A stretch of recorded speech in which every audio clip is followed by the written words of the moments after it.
Bonjour à vous, bienvenue à l'école de guérison divine.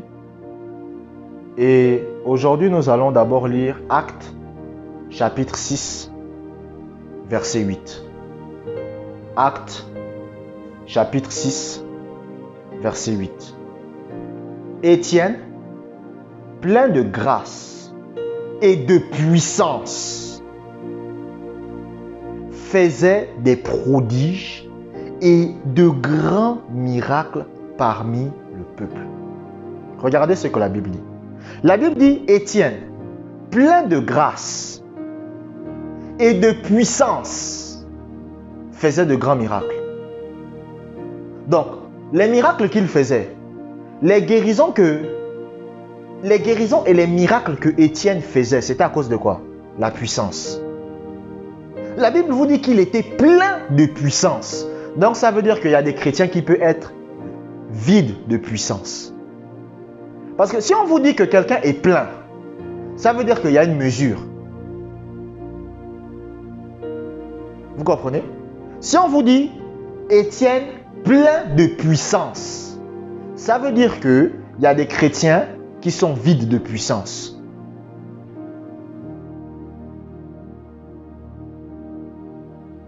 Ça veut dire que la puissance de Dieu est contenue en eux par le Saint-Esprit, mais ils n'ont pas la capacité à la libérer. Et lorsque vous lisez la Bible, quand la Bible vous dit Étienne plein de grâce, c'est parce que la Bible Louis II a mal traduit. Si vous voulez même, allez prendre une concordance biblique. Le mot grâce là, c'est le mot pistis. Ça veut dire foi. Au lieu de mettre Étienne plein de foi, ils ont mis Étienne plein de grâce. Mais si vous allez regarder dans la concordance biblique, vous prenez ce verset, vous allez vous taper le mot, vous allez voir que le mot grâce, en grec, c'est le mot pistis. Le mot pistis, c'est le mot foi. Quand par exemple la Bible dit la foi vient de ce que l'on entend. Quand on dit la foi là, c'est le mot pistis. Vous comprenez? En grec. Vous comprenez? Mais la Bible Louis II a mal traduit. Et même dans la version anglaise, quand vous lisez, je crois, la version King James anglaise, au lieu du mot grâce, il y a le mot faith.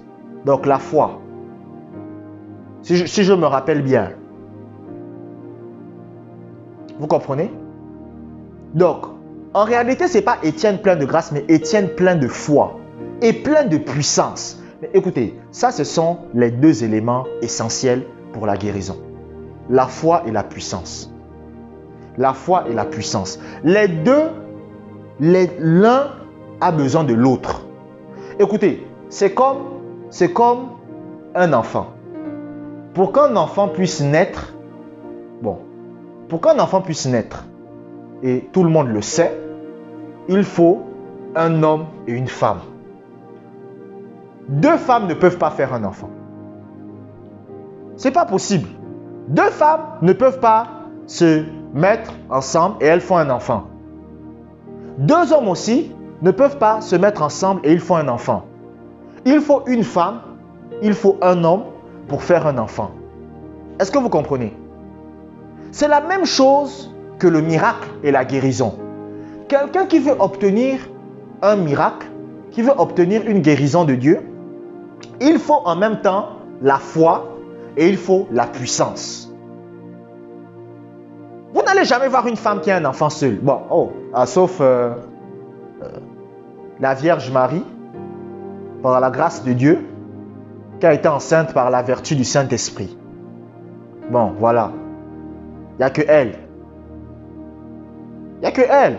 Et quand on dit que la Vierge Marie a été enceinte par la vertu du Saint-Esprit, n'ayez pas des idées bizarres, s'il vous plaît. Ça ne veut pas dire que Dieu est venu, Dieu a couché avec Marie. Non. C'est-à-dire la puissance du Saint-Esprit est entrée dans le ventre de Marie et ça a créé un enfant.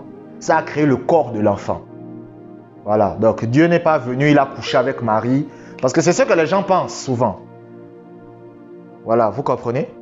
Donc Dieu est venu, il a envoyé la puissance du Saint-Esprit et la puissance du Saint-Esprit a créé l'enfant dans son ventre. Voilà.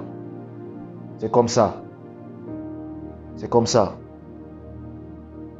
Donc, il y a même des choses que je ne peux pas expliquer ici. Mais vous voyez, une femme ne peut pas faire un enfant seul. Ça n'existe pas. Vous n'allez pas voir une femme, elle vient, elle vous dit, j'ai fait mon enfant seul. Non. Un homme aussi ne peut pas faire l'enfant seul. Pour qu'un homme fasse un enfant, il a besoin de la femme. Et vice-versa. Les deux sont dépendants de l'autre. Est-ce que vous comprenez? Mais c'est la même chose que la guérison. Si quelqu'un a seulement la foi, la guérison ne va pas opérer, ne va pas s'opérer. Oui, un chrétien peut avoir la foi. Un chrétien peut savoir que Dieu veut la guérison. Un chrétien peut savoir qu'il doit agir et se comporter comme étant guéri. Un chrétien peut savoir que Dieu veut la bonne santé de son corps. Mais pourtant, la guérison ne se manifeste pas. Vous savez pourquoi? Parce qu'il manque la puissance. Et un chrétien peut aussi avoir la puissance, mais il n'a pas la foi. Est-ce que vous comprenez? Un chrétien peut avoir la puissance, mais il n'a pas la foi. Je ne sais pas si vous me suivez. Parce que, c'est ce que les chrétiens ne comprennent pas. La Bible vous dit Étienne plein de foi, bon, plein de grâce, plein de foi et de puissance. Donc, si Étienne avait seulement la foi, la guérison ne s'opère pas. Parce qu'il lui manque la puissance. Si Étienne avait seulement la puissance, la foi aussi, et il lui manquait la foi, rien n'allait s'opérer. Il fallait les deux, la foi et la puissance. Et la foi et la puissance lui ont permis d'opérer des miracles. Est-ce que vous comprenez? D'opérer des guérisons. C'est pour ça qu'un chrétien qui marche dans la puissance de guérison ou qui obtient la guérison de son corps, c'est un chrétien qui marche avec quoi? La foi et la puissance. C'est les deux. Il y a des chrétiens qui ont la foi. Ils ont la foi, mais ils n'ont pas de puissance. Donc, ils n'ont pas de puissance. Et il y a des chrétiens qui ont la puissance, mais ils n'ont pas de foi. Maintenant, il y a des chrétiens qui ont la foi et la puissance. Ce sont ces chrétiens-là qui obtiennent leur guérison. Est-ce que vous comprenez? Ce sont ces chrétiens-là qui obtiennent leur guérison. Maintenant, comment avoir la puissance? Éphésiens chapitre 6, verset 18. Lisons ce verset. Éphésiens chapitre 6, verset 18. Amen. Lisons. Faites en tout temps, par l'Esprit, toutes sortes de prières et de supplications. Veillez à cela avec une entière persévérance et priez pour tous les saints. Qu'est-ce que la Bible dit? La Bible dit, faites en tout temps par l'Esprit. Ça veut dire quoi? Ayez une vie de prière. Quand la Bible dit, faites en tout temps par l'Esprit. En tout temps, ça veut dire quoi? En tout temps, écoutez, vous ne pouvez pas prier 24 heures sur 24, 7 jours sur 7. C'est impossible. C'est impossible. Vous comprenez? Vous ne pouvez pas, pendant que vous dormez, vous ne pouvez pas prier et en même temps, vous dormez. Est-ce que vous comprenez? Ce n'est pas possible. Donc, quand la Bible dit faites en tout temps par l'Esprit toutes sortes de prières, ça veut dire quoi? Ça veut dire que quotidiennement, tous les jours, vous devez avoir des temps de prière que vous consacrez à Dieu. Vous devez avoir des temps de prière que vous consacrez au Seigneur. C'est de là que vient la puissance de Dieu. Est-ce que vous comprenez? C'est de là que vient la puissance du Tout-Puissant. C'est là que le chrétien tire sa puissance. La source de la puissance d'un chrétien, c'est sa vie de prière. Écoutez, montrez-moi un chrétien qui n'a aucune puissance dans sa vie. Je vais vous montrer un chrétien qui ne prie pas. Oui, oui. Montrez-moi un chrétien qui n'a pas de puissance dans sa vie. Je vais vous montrer un chrétien qui ne prie pas. Un chrétien peut avoir la foi. Écoutez, je vous ai dit, dans la première partie de ce podcast que vous pouvez avoir la foi. Oui, vous pouvez avoir la foi. Josué, j'ai la foi. C'est vrai, vous avez la foi. Mais s'il n'y a pas la puissance, votre foi va opérer, mais rien ne va se produire. Pourquoi? Parce que vous avez la foi. C'est vrai, mais la puissance n'est pas là. La puissance n'est pas là. Et comment acquérir la puissance? C'est la prière. Pourquoi moi je dis aux chrétiens prier en langue? Pourquoi j'ai l'habitude de dire ça? Pourquoi je dis aux chrétiens prier en langue? J'ai dit, même toutes les personnes qui m'écoutent, je vous ai dit, si vous savez prier en langue, priez en langue. Maintenant, si vous ne savez pas prier en langue, pratiquez la présence de Dieu. Parce que la puissance de Dieu dans votre vie dépendra de votre vie de prière.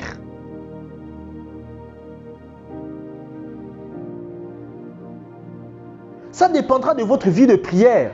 Même moi, le Seigneur m'a parlé. J'ai prié pour certaines personnes. Je n'ai pas vu la guérison. Et le Seigneur m'a dit, ta vie de prière a baissé. Il m'a fait comprendre ça.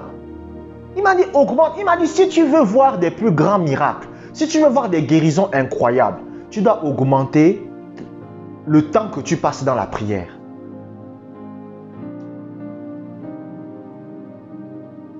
Papa Karambiri, je vous prends l'exemple de Papa Karambiri. Papa Karambiri, c'est un homme de Dieu dans la francophonie qui est très connu. C'est un homme qui fait des miracles. Vous comprenez? C'est parce qu'aujourd'hui, il est vieux, il a dit, bon, voilà. Lui, il est maintenant beaucoup dans l'enseignement. Mais c'est un homme qui opère dans les miracles. Mais Papa Karambiri lui-même, il explique que lui, il priait de minuit à 6 heures tous les jours. Tous les jours, de minuit à 6 heures. De minuit à 6 heures, minuit à 6 heures, minuit à 6 heures, minuit à 6 heures. Tous les jours. Mais regardez comment Dieu l'a utilisé. Dieu a fait des choses incroyables avec lui. Et il continue de le faire. Mais la puissance de Dieu, il a acquis ça où? Sa vie de prière. C'est pour ça que j'ai l'habitude de dire que la puissance de Dieu dans votre vie dépend de vous. Ça dépend de vous. La puissance de Dieu dans votre vie dépend de vous-même. Est-ce que vous comprenez? Plus vous passez du temps à prier, plus la puissance de Dieu va se développer. Moins vous passez du temps à prier, moins la puissance de Dieu sera dans votre vie. Mais pourquoi l'Église est faible aujourd'hui? Non, il faut qu'on se dise la vérité. Pourquoi l'Église est faible aujourd'hui? C'est parce que les chrétiens ne prient plus. Les chrétiens prient quand ils viennent à l'église. C'est-à-dire quand ils viennent à l'église, c'est là qu'ils prient. C'est là qu'ils montrent aux gens que je suis un homme de prière, je suis une femme de prière. Mais quand ils sont chez eux et que personne ne les voit, ils ne prient pas. C'est pour ça que l'église est devenue faible. C'est pour cela que dans l'église, il n'y a plus de puissance. La puissance de Dieu, ce n'est pas pour des personnes privilégiées. C'est pour des personnes qui ont appris à avoir une vie de prière.